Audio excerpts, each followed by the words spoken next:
The sudden and tragic loss of immediate family, struggles with substance abuse and mental health, and did you know a cast member from one iconic superhero film died while filming? Keep watching to learn all the tragic details about the MCU cast.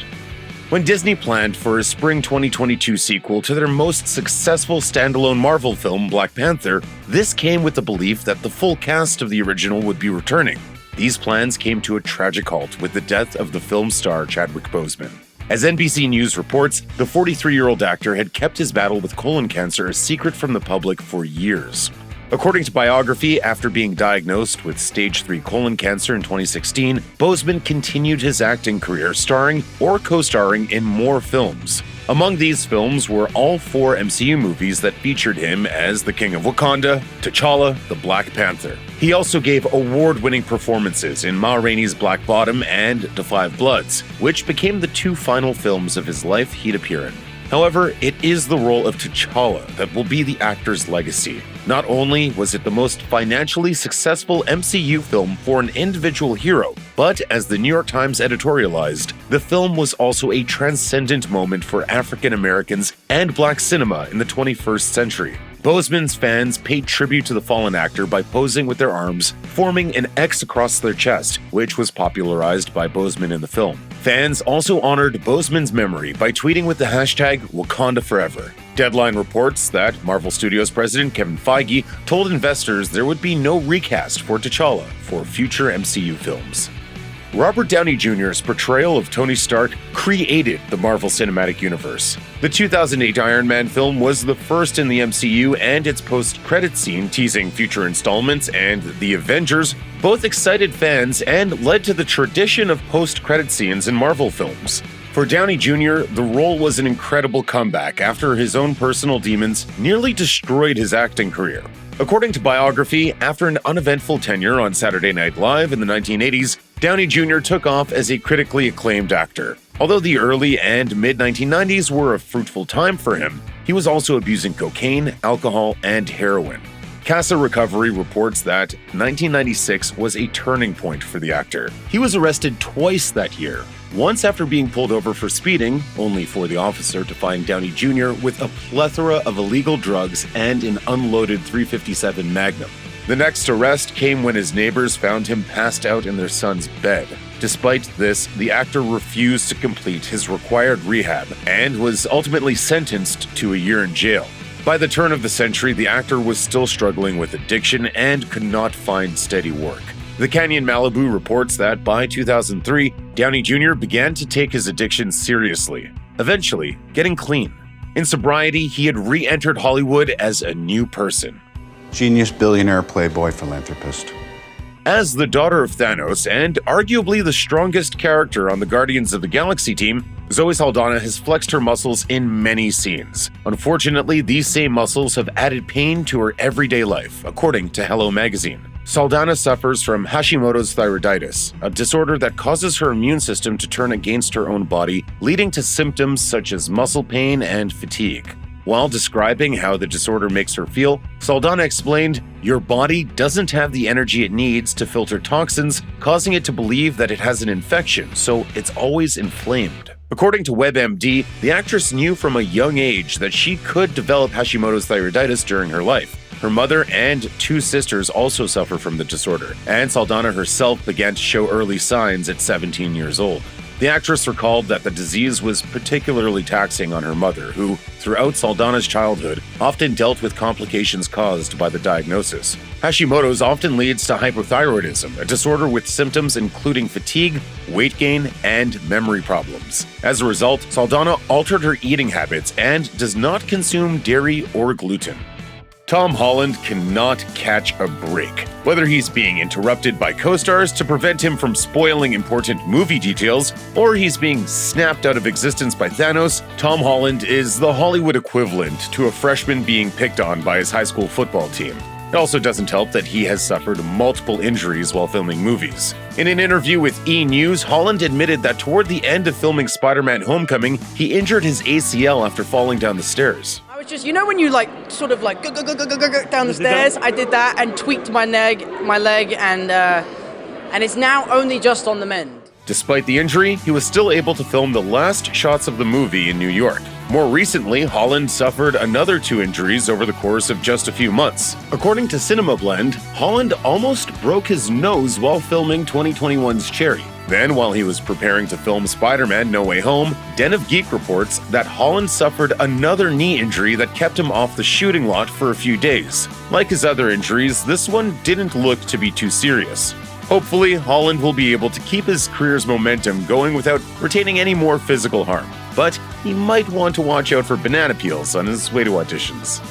As Shuri, the younger sister of T'Challa and a technological genius of Wakanda, Letitia Wright brought a humorous sarcasm to the role and made the character a fan favorite. Her performance garnered critical praise and awards, including a Rising Star Award at the 2019 BAFTAs. According to Insider, Wright used her acceptance speech to reveal the personal struggles she'd faced with depression and how she had been ready to give up on acting. Wright credits much of her professional success and her success in the Wright with depression to her faith, family, and the British Academy of Film and Television Arts.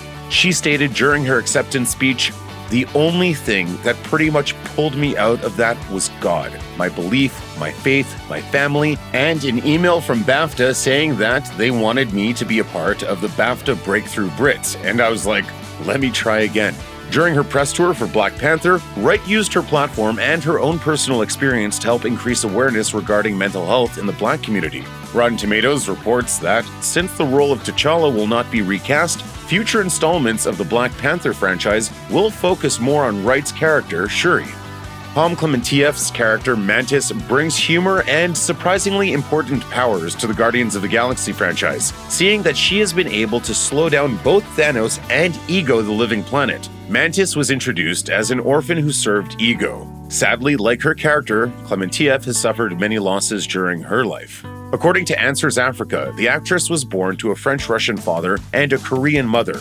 Because of her father's job as a consul with the French government, the family moved around the world before settling in France. When she was just 5, Pom's father died of cancer. She says she has very few memories of him. Soon after this tragedy, Pom and her older brother had to move in with her uncle and aunt as her mother suffered from schizophrenia. Tragedy continued to fall Klementieff. Her uncle died on her 18th birthday. According to the famous people, Klementieff then began law school in order to make her aunt happy, but soon chose to pursue acting at the Cours Florent Drama School in Paris instead. On Pom's 25th birthday, her brother committed suicide. According to the Philadelphia Inquirer, she credits acting for helping her deal with all these losses, saying, "It's cathartic in a way. You relive it and become accepting of it, and you touch other people's hearts with your experience and performance." Mark Ruffalo's journey in the MCU began at the front of the line, making his first appearance as Dr. Bruce Banner, aka the Hulk in The Avengers, having taken over the role from Edward Norton. Still, Ruffalo's portrayal of the Doctor trying to control his emotions before embracing the powerful green monster became as celebrated as any performance by the ensemble cast. His life off the stage hasn't been as easy, however. According to the Huffington Post, the actor lost his younger brother, Scott Ruffalo, to a mysterious murder in 2008. According to Reuters, the case originally had 2 persons of interest who turned themselves in for questioning. The 2 men claimed the death was not a murder, but the result of a game of Russian roulette gone wrong. A lawyer for one of the suspects claimed that Scott Ruffalo had been a known cocaine user and that he often toyed with firearms in the past. This information led the Beverly Hills Police Department to proclaim Scott's death a suicide. However, physical evidence indicated suicide was impossible, and his death was relabeled as a homicide. To this day, Ruffalo lives with the mystery left behind by the tragedy. How do you make peace with a mystery like that? The way you make peace with every mystery, you just live alongside it. Although he's appeared in only 2 MCU films so far, Chiwetel Ejiofor's character looks to be a villainous mainstay in future installments of the Doctor Strange franchise. According to The Famous People, Ejiofor's acting career has already won him a BAFTA and other accolades for great performances. Chiwetel's father, Arinze Ejiofor, was a musician and doctor, according to Answers Africa. Originally from Nigeria, his mother, Obiajulu, was forced from her home when she was a teenager because of the Biafran War that ravaged her home country. Her family relocated to the United Kingdom, where she married Arinze. In 1988, while back in Nigeria for a wedding, Chiwetel and Ejiofor were involved in a serious car crash. The accident left the soon-to-be actor in the hospital for months and killed Ejiofor. A pregnant Obiajulu returned to Nigeria to be with her son, and the accident left the young man with permanent scars on his forehead. Following Ejiofor's death, Chiwetel and his mother grew closer, and soon he became enthralled with acting. At the age of 13, Chiwetel began performing on stage in plays at Dulwich College. During his teen years, he performed in Othello, Romeo and Juliet, and Blue Orange before transitioning to film. His film debut was in Steven Spielberg's Amistad. Agent Phil Coulson was Nick Fury's right-hand man and helped him recruit the Avengers team members before spinning off to his own cable series. However, the actor behind the role, Gregg, went through quite a lot to get to that point. In a 2016 interview with Marc Maron, Gregg described himself as having been a functional alcoholic and stated that he regularly used drugs and alcohol before launching his career as an actor. In fact, he explained that his relationship to drugs and alcohol was so volatile that he considered his success as an actor to be a miracle. Gregg overcame his struggles with substance abuse and became a successful actor within the MCU.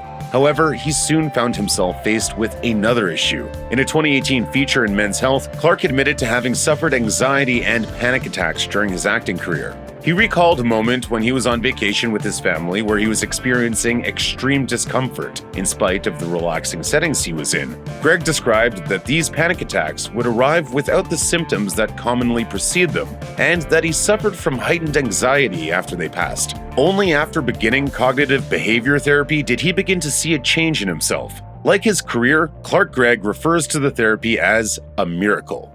If Robert Downey Jr. helped create the MCU, then Stan Lee helped create the M in that acronym. Lee, along with his longtime creative partner Jack Kirby, is responsible for many of Marvel's most iconic original comic book characters. Once his comic creations became film characters, Lee made a cameo appearance in each MCU film made in his lifetime. I know that guy. While his life was dedicated to these characters and he became a beloved figure to millions of fans, the last years of Lee's life remain a disturbing mystery played out behind closed doors. The Hollywood Reporter released a long feature in April 2018 describing the home life of the then 95-year-old Lee as a constant battle with multiple people who desired to control his finances and properties after his death. Among these people was his daughter, JC Lee. That February, a notarized declaration from Lee stated that they normally provided JC a monthly stipend, who often became enraged and demanded more money. The statement also alleged that she was being manipulated by three ill-meaning men: Lee's publicist, Gerardo Jerry Olivares, Lee's former manager, Kia Morgan, and JC's attorney, Kirk Schenk. Only a few days after the declaration, Lee's attorney was fired. Many people close to the artist began to be removed from his life. His communications became limited and monitored, and Morgan and JC took over his estate. According to The Guardian, a year after his passing, Morgan, who was Stan Lee's business manager, was charged with elder abuse. Deadpool might not have started out as an MCU character, but Deadpool 3 will be an MCU film according to Collider. The previous two movies were packed with impressive stunt work, but BBC News reports that a failure to implement proper safety measures led to the tragic death of a stunt person on the set of Deadpool 2. People reports that Joy Harris was a 40-year-old motorcycle road racer and stuntwoman who used her platform to push for more women of color in road racing. Harris marketed herself as, quote, the first licensed African-American woman in U.S. history to actively compete in sanctioned motorcycle road racing events. In 2017, she worked as the double for Zazie Beetz' character Domino in Deadpool 2. However, during a stunt on a motorcycle, Harris suffered a fatal crash. According to the Wrap, the stunt involved Harris driving a motorcycle down a ramp on a flight of stairs. She lost control and collided with a building. An investigation following the incident by WorkSafe BC said that 20th Century Fox had violated multiple safety rules, such as not setting up a barrier to protect her from hitting the building and not allowing her to wear a safety helmet. In addition, Harris was not given an orientation despite the film being her first job as a stunt person. Global News reports that a Vancouver-based production company was fined approximately $300,000 for these failures. If you or anyone you know is having suicidal thoughts, please call the National Suicide Prevention Lifeline at 1-800-273-TALK. That's 1-800-273-8255.